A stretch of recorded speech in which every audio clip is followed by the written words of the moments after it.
تو بھائی دیکھو رمضان آ رہا ہے، ابھی کہہ رہے ہیں نا رمضان آ رہا ہے، رمضان آ رہا ہے، اور تھوڑے دنوں بعد کہیں گے کہ رمضان جا رہا ہے۔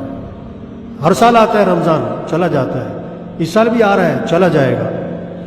قیمتی کتنا بنایا، فائدہ کتنا اٹھایا، رحمتیں کتنی حاصل کی، برکتیں کتنی سمیٹی، تبدیلی اپنے اندر کیا لایا۔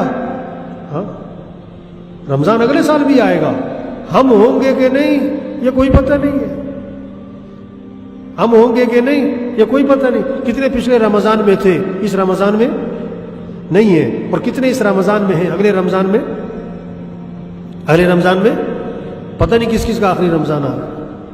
تو بھائی سب نیت کرو اس رمضان کو قیمتی بنانا ہے انشاءاللہ۔ اس رمضان کو کیا بنانا ہے بھائی؟ یہ گھروں میں جائیں، سب اپنے گھروں میں بیٹھ کے مشورہ کریں، جتنے بیٹھے ہوئے نا سب گھر والوں کو بٹھاؤ، بچوں کو بٹھاؤ، ہاں پوتوں کو بٹھاؤ، سب کو بٹھاؤ، پوچھو ان سے، ہاں بھائی یہ رمضان آ رہا ہے، اس کو قیمتی کیسے بنانا ہے، اس رمضان میں کیسے وقت گزارنا ہے۔ بولو بھائی کتنے قرآن پڑھو گے بھائی، اپنا اپنا طے کرو بھائی، کتنا وقت مسجد میں دیں گے یہ بچے، مستورات گھر میں ایک جگہ طے کریں نماز کی، اذان ہو اس نماز کی جگہ پر ہو، ایک جگہ بنا لیں، وہاں کتابیں رکھی ہو، وہاں قرآن پاک ہو، وہاں تسبیح ہو، وہاں بیٹھ کے عمل کی فضا بنے، بچے بھی بچیاں بھی، کہ اس رمضان میں کتنی تسبیحات کرنی ہے، کلمے کی تسبیح کتنی، درود شریف کی تسبیح کتنی، استغفار کی تسبیح کتنی کرنی ہے، دعائیں کتنی یاد کرنی ہے، گھر میں تعلیم ہو سب کے گھروں میں، نظام الاوقات بنائیں۔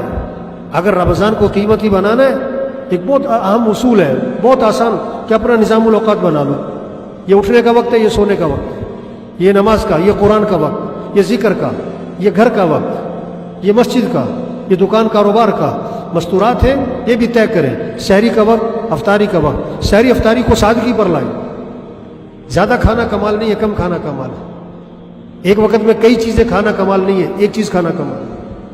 بیماریاں زیادہ کم کھانے سے نہیں، زیادہ کھانے سے آتی ہیں، ایک وقت میں کئی چیزیں کھانے سے بیماریاں زیادہ بڑھتی ہیں۔ افطاری کو سادگی پر لائیں، کھجور سے افطاری کر لیں، کھانا کھا لو بس۔